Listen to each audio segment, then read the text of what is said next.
It was a night unlike any other. The humid air clung to the streets of our bar, thick with the scent of rain-soaked earth. In the Colonial offices, a British officer named W.E. Hunt sat at his desk, poring over tax records by candlelight. The flickering flame cast long shadows on the walls as he sighed, scratching figures into a ledger. And then, it began. At first, it was distant, a rhythmic pounding, low and steady, like the heartbeat of the land itself. Then came the voices, hundreds of them, growing louder, more defiant. Hunt straightened in his chair, his pulse quickening. He stepped outside. What he saw made his blood run cold. Thousands of women filled the streets, their bodies swaying, their fists raised high, their war cries splitting the night like thunder. They were armed, not with swords or guns, but with sheer, unwavering defiance. Their songs, ancient and powerful, sent shivers down the spines of the British authorities. And as the flames of rebellion licked the sky, one truth became clear: the women had come to make history. This is their story. Chapter 1, A Storm in the Making. It began with whispers. Soft at first, like the rustling of palm fronds in the evening breeze. But those whispers carried something dangerous, discontent. And soon, they grew into a storm. In 1929, British-controlled Nigeria was a powder keg waiting to explode. The colonial government had spent decades tightening its grip, turning independent Igbo communities into a well-oiled system of taxation and exploitation. At the heart of Igbo society were its women, traders, farmers, and political figures in their own right. They weren't just bystanders in their communities, they were the economic backbone. Women ran the markets, dictated local trade, and wielded enormous influence in community decisions. For centuries, their strength had been respected. Their voices, valued. But the British didn't understand that.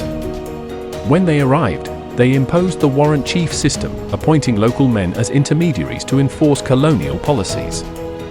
Many of these warrant chiefs, given unchecked power, became corrupt, enforcing harsh fines and forced labor on their people. For years, Igbo women had tolerated it. They had bitten their tongues, swallowed their grievances, and hoped the storm would pass. But in 1929, the British crossed the line. The colonial government announced a new policy, taxing the women. And with that, the storm finally broke. Chapter 2, The Final Straw. It started in a small town called Oloko, where an Igbo widow named Nwanyiruwa lived. She was a seasoned trader, well respected in her village. A woman who had seen it all, but nothing prepared her for what happened one fateful morning in November. A man named Mark Emaruwa, an assistant to the warrant chief, arrived at her home. His instructions were simple: count your livestock. Prepare for taxation. Nwanyiruwa frowned. Something about the way he spoke sent a cold shiver down her spine. Tax? She asked, her voice sharp. We women have never been taxed. Emaruwa smirked. Times have changed. You will not escape it. The rage that surged through Nwanyiruwa at that moment was bigger than her. It was the anger of generations of mothers, sisters, and daughters who had suffered in silence. She didn't argue. She didn't beg. She acted. That same day, she spread the word. Within hours, messengers had traveled to neighboring towns, carrying one simple message: it is time. By nightfall, thousands of women were preparing for war. Chapter 3, The Drums of War. The night before the uprising, Aba was eerily silent. Not the kind of silence that brings peace, but the kind that comes before a storm. Under the glow of oil lamps, thousands of women gathered in secret meetings. Elders whispered strategies, young mothers strapped their babies to their backs, and the warriors, yes, they saw themselves as warriors now, prepared for battle. But they would not use guns or swords. Their weapons would be their voices, their bodies, and the sheer force of their unity. The strategy was simple, but devastating. They would sit on the warrant chief. Sitting on a man was a powerful form of protest. Women would surround his home, chanting, dancing, and shaming him publicly. But this time, it would not be one chief. It would be all of them, and so, At the break of dawn, the drums began to beat. The kind of rhythm that woke the ancestors. The kind that made men tremble. From village to village, the message spread. Over 10,000 women took to the streets, their voices rising in a song of defiance. And for the first time, the British colonial officers realized they had made a grave mistake. Chapter 4. When the women stood unbroken at first, the warrant chiefs laughed. Women? Protesting? They scoffed. Let them sing. Let them dance. They will tire soon enough. But the women did not tire. They blocked government offices. They surrounded the homes of British officers. They stood in front of courthouses, markets, and roads, completely shutting down the colonial system. The British tried bribing the warrant chiefs. The warrant chiefs tried pleading with the women.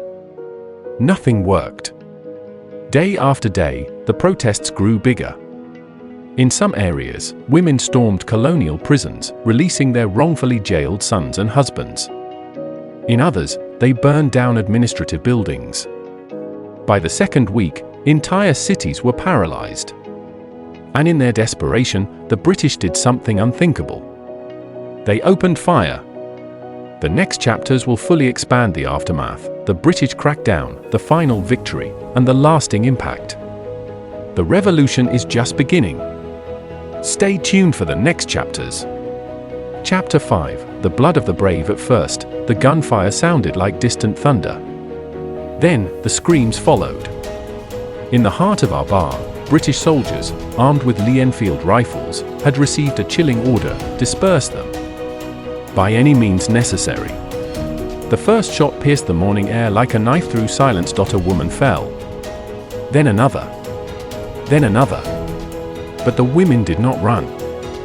Instead, they wailed louder, their voices rising like a storm. Some picked up stones. Others used their bare hands. They charged at the soldiers, not with weapons, but with fury, with defiance, with the spirit of warriors. The British were not prepared for this. For every woman that fell, 10 more surged forward. The streets were painted with blood and fire, a battle unlike any the British had ever witnessed. For hours, the women held their ground. But the guns did not stop. By nightfall, over 50 Igbo women lay dead. Hundreds more were injured. And yet, even as the smoke settled, their spirits were unbroken. This was not defeat. This was the beginning of something unstoppable. Chapter 6. The Last Stand. The massacre sent shockwaves across Igboland. But instead of fear, it sparked rage. The protests spread like wildfire, from Aba to Owerri, from Calabar to Opobo.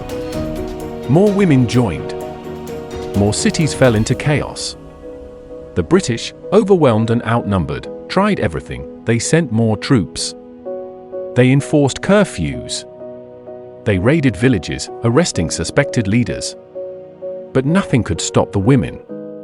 At every town square, in every marketplace, they stood tall, faces marked with grief, voices filled with fire. They did not beg. They did not surrender. They demanded justice. And finally, after weeks of unrelenting defiance, the British caved. The women had won. The colonial government was forced to abandon the taxation plan. The warrant chiefs, once untouchable, were stripped of their unchecked power. For the first time in colonial history, a grassroots women's uprising had shaken the empire itself. But at what cost? The blood of the bravest women in Igbo history had been spilled. And yet, they had not died in vain. The final chapters will explore the long-term impact, the legacy of these warriors, and how their fight echoed into the future. The revolution is not over yet. Stay tuned. Chapter 7. The Price of Freedom. The British thought they had won.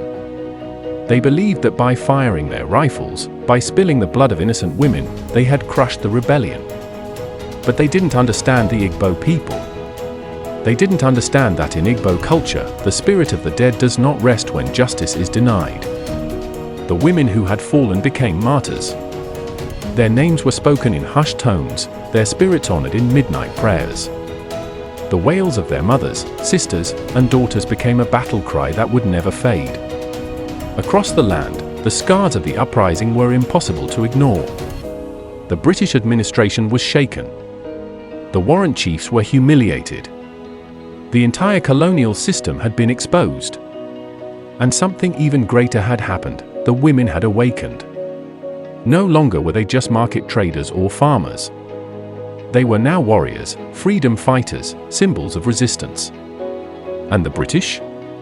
They had lost something they could never get back: the people's obedience. Chapter 8: The legacy of the Women's War. The events of 1929 were not just a moment in history. They were a turning point. For the first time, the world had witnessed an all-women revolution shake the British Empire. The uprising forced the colonial government to rethink its policies, weaken the warrant chief system, and abandon direct taxation on women. But the effects ran deeper than politics. The Igbo women had set a precedent. They had proven that resistance was possible, that the British could be challenged, fought, and defeated. Years later, when Nigeria's independence movement began to gain momentum, the Igbo Women's War became a symbol of strength and defiance. Activists like Funmilayo Ransom Kuti and other nationalist leaders drew inspiration from these women, using their story as proof that liberation was within reach. The Women's War had lit a fire, one that would never be extinguished. Chapter 9: The Unbreakable Spirit. Today, the memory of the Igbo Women's War lives on. It is a reminder that power does not always come from weapons. That courage is not measured by muscle or might. That sometimes, the most powerful force in the world is a mother protecting her children, a sister defending her people, a woman standing for justice. Their fight was not just for themselves, but for every generation that followed. And that is why, even a century later, we still tell their story. Because the bold women behind the Igbo Women's War of 1929 were more than rebels. They were legends. And legends never die. Final words: the fight for justice, equality, and freedom did not end in 1929. The question now is, if those women could stand up against an empire, what is stopping you from standing up for what's right today? Their spirit lives in you. Will you answer the call?